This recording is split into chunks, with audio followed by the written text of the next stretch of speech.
بسم الله الرحمن الرحيم. السلام عليكم ورحمة الله وبركاته. مع فيديو جديد هنتكلم فيه النهاردة عن بداية سلسلة فيديوهات جديدة هننزلها في القناة، واللي احنا كنا نوهنا عليها قبل كده بداية سلسلة من الفيديوهات التمثيلية على أساس إن احنا نوصل المعلومة بسهولة، ولكن وجدنا إن احنا نعملها للناس عن طريق أنيميشن هيكون أفضل ويكون أسهل بالنسبة للناس على أساس إن هي تفهم الموضوع.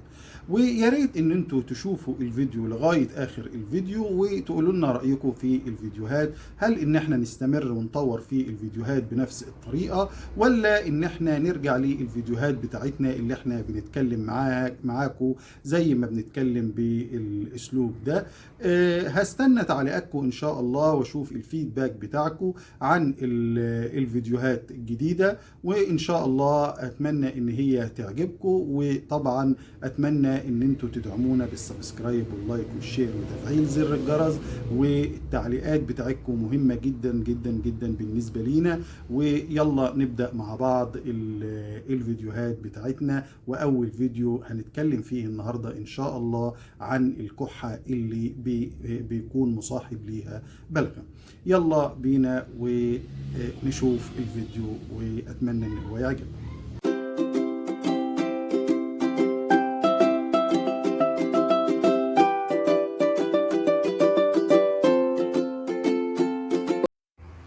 السلام عليكم. أهلا بيكم في قناة دكتور عماد فكر صح. دلوقتي أول فيديو لينا وبنجرب معاكم ونشوف إيه رأيكم في الفيديو ده اللي هنتكلم عنه في موضوعات مهمة جدا.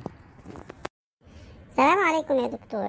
أنا بشتكي من سعال بالبلغم، ممكن أعرف إيه الأسباب وإيه العلاج بتاعه؟ بص، السعال اللي بالبلغم بيحصل نتيجة التهاب مجاري التنفس أو وجود جسم غريب بيكون موجود في الشعب الهوائية. بتبدأ الشعب الهوائية بتنتج المخاط علشان تحمي وتنظف نفسها من الملوثات والأجسام الغريبة.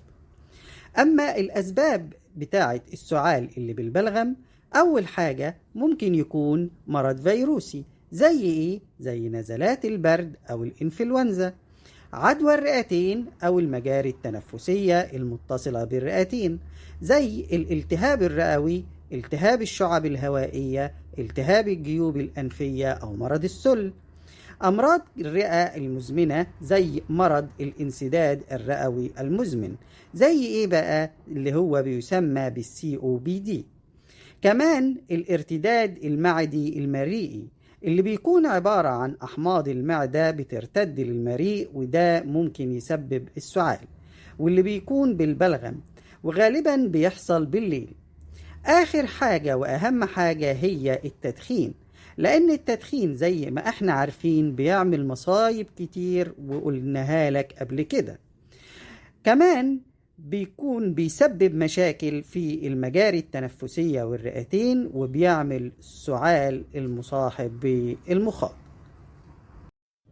طيب لو أنا معالجتوش إيه اللي هيحصل؟ إيه المضاعفات بتاعة السعال اللي بالبلغم؟ لو سمحت يا دكتور لازم تعرفنا بسرعة إيه المضاعفات اللي ممكن تحصل. بص يا سيدي، أول حاجة هيحصل ألم في الصدر والبطن، كمان عدم القدرة على التحكم بالبول اللي هو بيسميه السلس البول خلال السعال، يعني ممكن ساعة السعال ما تقدرش تتحكم في البول وتتبول على نفسك. الإرهاق كمان بيظهر إرهاق، وممكن الإغماء والفقدان المؤقت للوعي، لأن ده بيحصل عشان بيحصل انخفاض للدم اللي بيرجع للقلب. كمان ممكن يحصل كسور في الأضلاع، حتى لو الشخص ده سليم وما هواش مريض فممكن يحصل له كسور في الأضلاع. طيب إزاي أعمل وقاية من السعال مع البلغم؟ أول حاجة لازم الحفاظ على النظافة خلال الشتاء علشان نقلل من احتمالات الإصابة بالأمراض الفيروسية والبكتيرية. ودايما بننصح بنقولك استخدم المية والملح على طول علشان ان انت تتغرغر بيها، وكمان بخاخات المية والملح للأنف. امنع التدخين، لأن التدخين إن كان تدخين مباشر أو تدخين سلبي بيسبب المشاكل كتير وبيسبب كمان السعال بالبلغم. حافظ على نظام غذائي صحي علشان تقوي جهاز المناعة زي الفيديو اللي هيظهر قدامك على الشاشة ده، فلازم ان انت تحافظ على نظام غذائي صحي.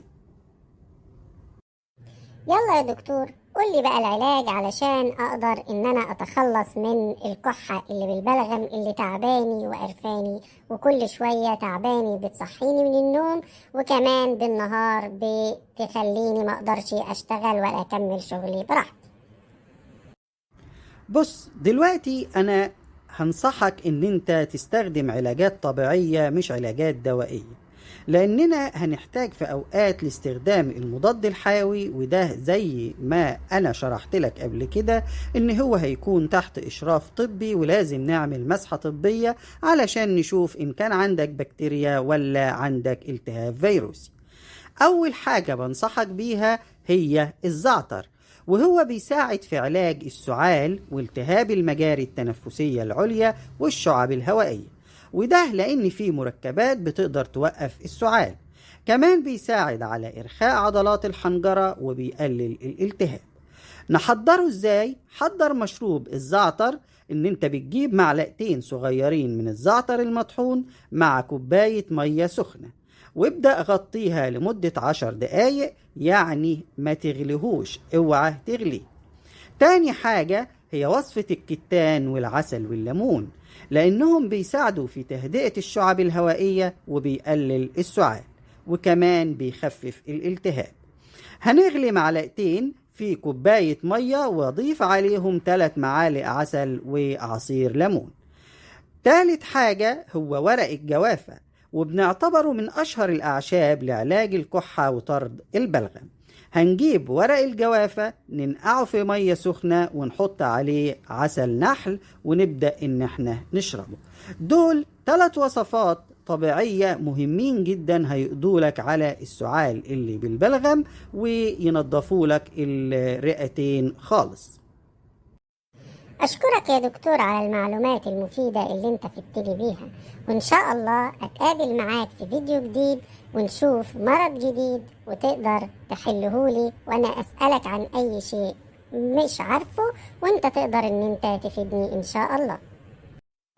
العفو، ده طبعا من الواجب بتاعي ان انا افيدكم باي حاجة اكون عارفها من المعلومات، بس اللي بطلبه منكم ان انت تعمل سبسكرايب للقناة، وطبعا فعل زر الجرس واعمل شير علشان تعم الفائدة على الناس كلها، وان شاء الله اقابلكم في فيديوهات جديدة.